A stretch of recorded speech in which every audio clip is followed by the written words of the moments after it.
Changing it up. So changing it up is all about altering some of the things you like to see how flexible that like really is. We want to test your assumptions you outlined on the cheat sheets in step 2 by making small imaginary changes and seeing if you like them. This helps you figure out how much flexibility you have with an element or idea and whether you want to keep it exactly the same in your backyard or you're happy to use the basic concept but alter certain aspects of it. Let's have a look at my image and work through that to give you a better idea of how to look at your own.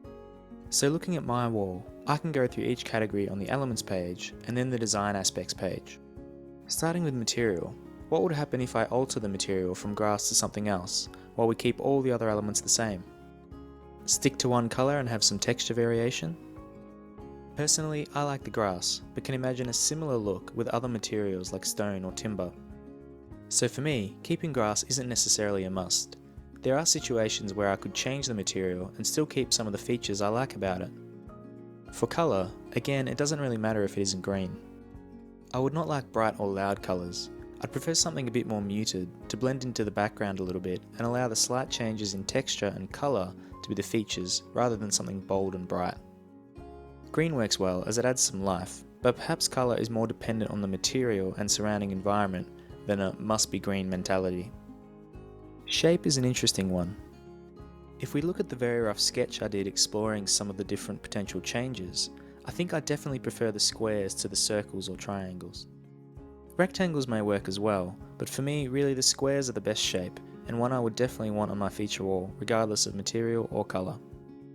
Size. Again, looking at the sketch, the big squares don't offer much variety and change, while the smaller squares would be too small for my taste, making the many changes and variations harder to see from a distance. It would depend on the material I selected, but I think keeping the squares as they are would be a good guide for my preferred size. Finish is very material dependent, but given I like the slight variations, choosing a material with a larger number of different finishes or colour variations would be preferred. If I wanted more than 6 finish or colour combinations, that would rule out a few material options, such as specific stone or timber samples. So while I wouldn't focus on an exact set of finishes just yet, understand that whatever material I choose must have a reasonable number of texture and colour variations. Looking at the design page, really the only aspects that are a must are the combination and contrast found between the squares. Those squares really form the basis of this concept, so they are the most important features I'd want to transfer across regardless of what material I selected.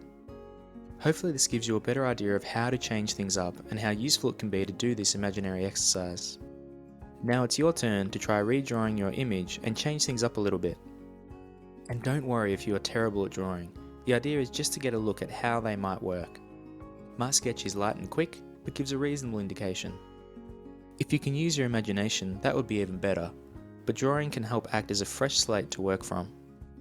Work through your drawing, confirming the elements and design aspects you liked, and seeing what is a must and what you could be more flexible with.